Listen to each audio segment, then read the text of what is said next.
And now, the Dean Trailways fifth quarter.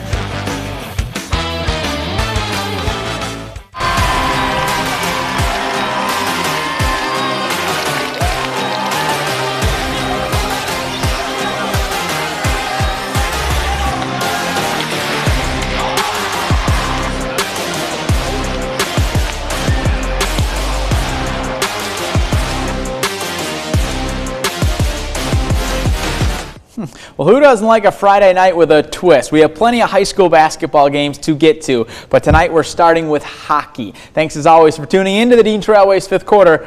I'm Ian Kress. And I'm Haley Schoengart. Our big game featured the most played rivalry in college hockey as number 7 Michigan State welcomed in number 15 Michigan. This was a unique rendition because it pitted some 2024 World Juniors teammates up against each other. Trey Augustine and Isaac Howard versus Rutger McGorty, Gavin Brindley and co. Michigan got on the board first, and on an MSU power play, they would add to it. From point blank range, Keenan Draper finds the twine for the shorty to make it 2-0 Wolverines. Less than 3 minutes to go in the first. Seamus Casey weaves through traffic before passing things off to Dylan Duke, who does the rest. The fellas in blue up 3-0 after the first. And this goal just describes Michigan State's night in a nutshell. The first and second chance is no good, but the third somehow gets behind Trey Augustine, and TJ Hughes just gets it to trickle in. Not a pleasant night to be a Spartan. Michigan wins 7-1 the final, but you know what they say, you either win or learn. So what was the Spartans' biggest lesson tonight? Well, I think just keeping your emotions in check, and obviously our guys were excited about playing and an opportunity to play in a game like this. And but you can't let your emotions control you. It's a hard game to play, and so you got to play with poise. And I think I saw that. And I think the other side is the reality is every time you play and you turn the scoreboard on, if you're not detailed, this can happen. And not that you're looking for it to happen, and obviously no one's excited about it happening. But this is sports. This is big boy hockey, and obviously they're a good team and took it to us tonight. So both teams back at it tomorrow in Ann Arbor. And let's stay on the ice, but make a line change to the high school ranks for a crosstown showdown tonight in Jackson. Yeah, Jackson Lumen Christi faced off with Jackson United. The Titans got out to an 8-0 start, but dropped 2 in a row entering play. For more on this game, we bring in the third member of our team, Tyler Terezinka. Hey, Tyler.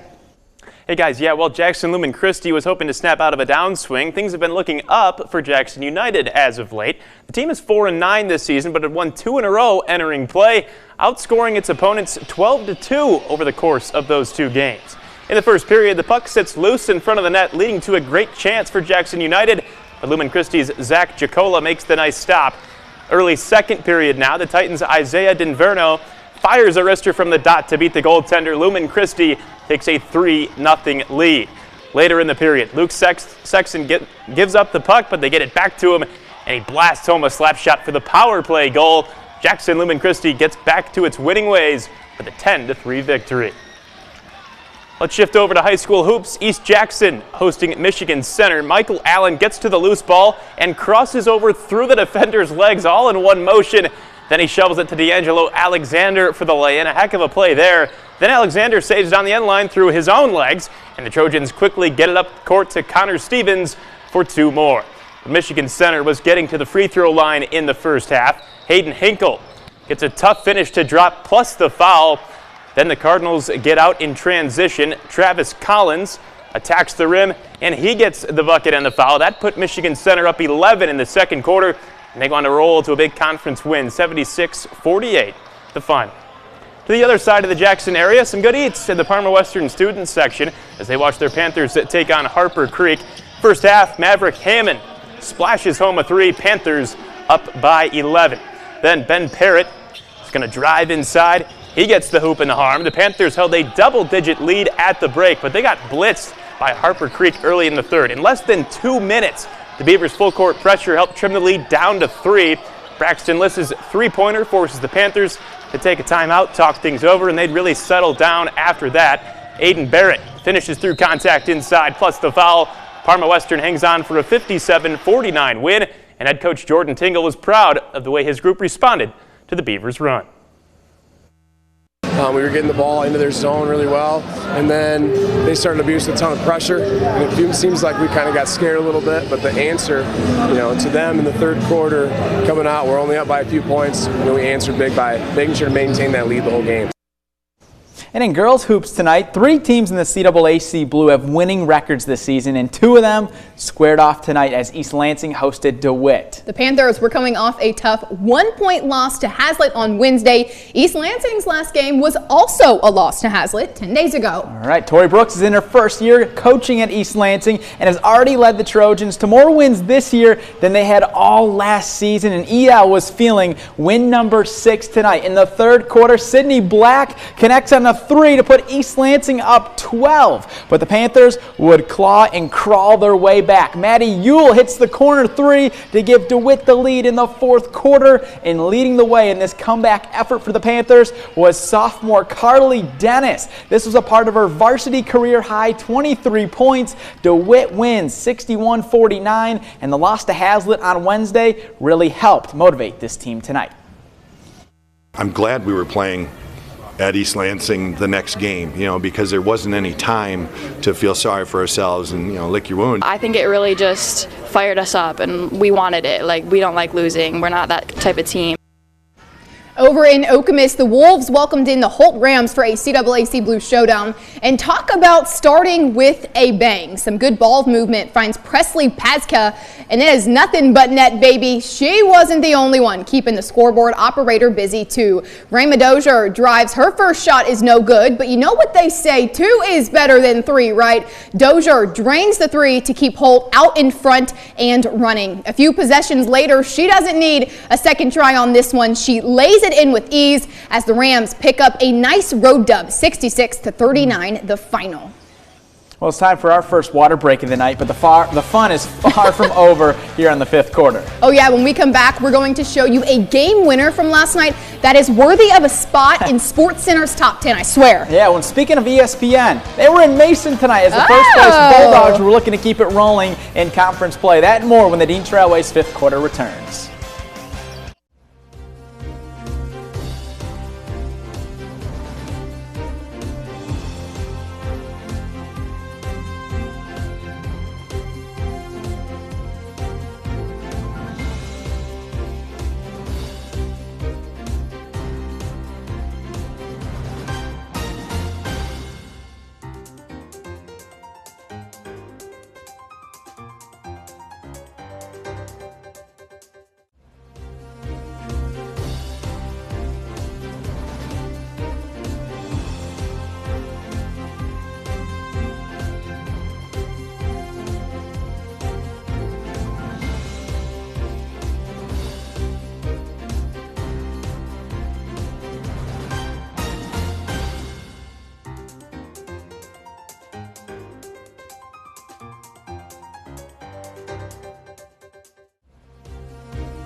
Welcome back. We've got plenty more action from tonight's games to get to, but let's go back to last night's action for just 1 second. The Lansing Christian girls team was on the road against Potterville. The Vikings were up by 2 with just 5 seconds to go, but the Pilgrims' Sophie Hazelton pulls up from way behind the arc and drills it at the buzzer, a game winner as time expires.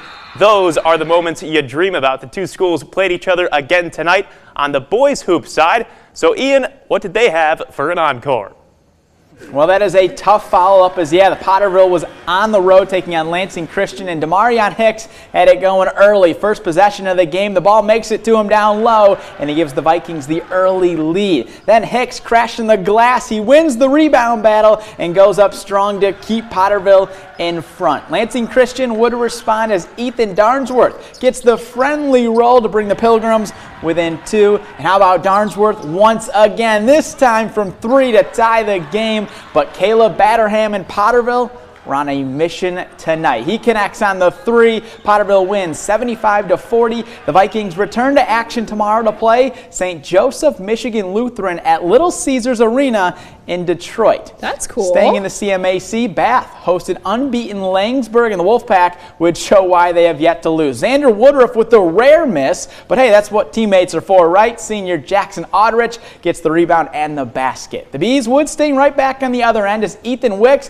with a great pass to Sam Wanch for the tough 2, but the Wolfpack would pull away from there. Passing the ball around leads to an open tie. Randall behind the arc. Langsburg rolls to a 73-36 win, improving to 10-0. The Wolfpack will now get ready for Tuesday's home game against Pewamo, Westphalia.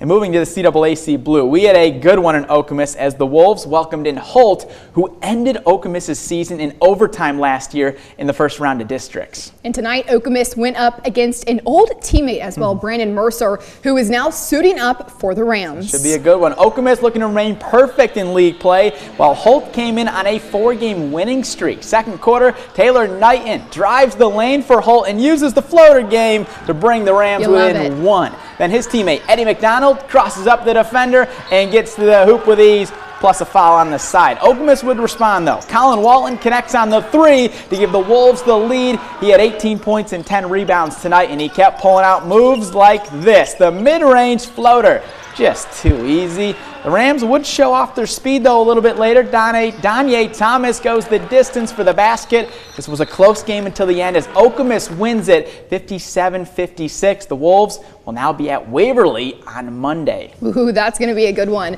The Portland Raiders came into the J-Dubs house in the CAAC white matchup. Portland tries to close the gap here with Jacob Farley. He gets swarmed, so he tosses it out to Evan Gross, who banks in the 3 to bring the Raiders in closer. This wouldn't stop the J-Dubs, though. Xavier Parker goes for 3, no good. Doesn't matter because Hurley Young soars for the rebound and slams it home. The domination didn't end there either. Mario Murray works his way into the paint, no good, but Young gets the offensive rebound and puts it up and gets the and 1. The J-Dubs roll past the Raiders 51-33, the final. Moving to the CAAC Red, look at this. ESPN was in the house as Logan Dorr was working the camera for tonight's clash between first place Mason and Williamston. First half, Luke Marlin finds Kason Carswell in the corner for a quick triple. Carswell finished with 16 points. And on the other end, Ben Smith is good from deep to make this a 1-point game. Then just like we saw all of football season for the Bulldogs, it's Carswell finding Caleb Parrish for a couple quick points. Now, the Hornets would take the lead in the second quarter, but thanks to threes like this from Levi Stambaugh, who had a team-high 17 points, Mason improves to 5-0 in conference play with a 66-54 win over Williamston. So another fun night of high school hoops in the books, but don't go away. We'll be back after the break. Preview the Lions' playoff matchup with the Tampa Bay Bucks. Plus, the MSU women's basketball team has shown they know how to have a good time. More on the good vibes for Robin Freilich squad ahead of their road trip to Minnesota after the break.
Welcome back. This afternoon, Detroit Lions head coach Dan Campbell met with the media for the final time before Sunday's divisional round matchup against the Tampa Bay Buccaneers. In the game last Sunday against the Rams, Ford Field experienced a decibel record of 133.6, and the team wants it even louder in 2 days. There's a chance the Lions can host the NFC Championship game next week. They need to win, and they need Green Bay to beat San Francisco on Saturday.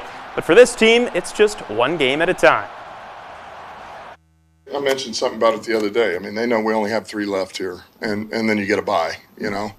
Get a bye after 2, and then you get the 3rd one. So there's only 3 left here, but it all starts with 1. And that's really the process all year. No matter where you're at, if you lost 1, you won 5 in a row, now you're in the playoffs. Man, it's all about the one in front of you. You have to stay focused on that. Stay focused on the one. There you go. That's important. Well, also in action on Sunday, the Michigan State men's basketball team. Yeah, the Spartans will be on the road to take on Maryland. As for the MSU women's basketball team, the vibes were certainly high in Wednesday's 91-72 win over Northwestern. Now the Spartans will look to carry their high energy on the road tomorrow against Minnesota. This team likes to have fun clearly and has moved on from losses, as MSU has not had back-to-back losses all season, and a lot of it stems from their love to get better. It's a kid's game. I mean, everybody who's playing at this level started playing as a kid. And I have kids. I have a 10 and 7-year-old, and they're starting to really get into it. And so if you can keep that sort of joy you had when you were a little kid dribbling the ball around, I just think you get better. And usually you get better because you'll spend more time on it because you like being in the gym.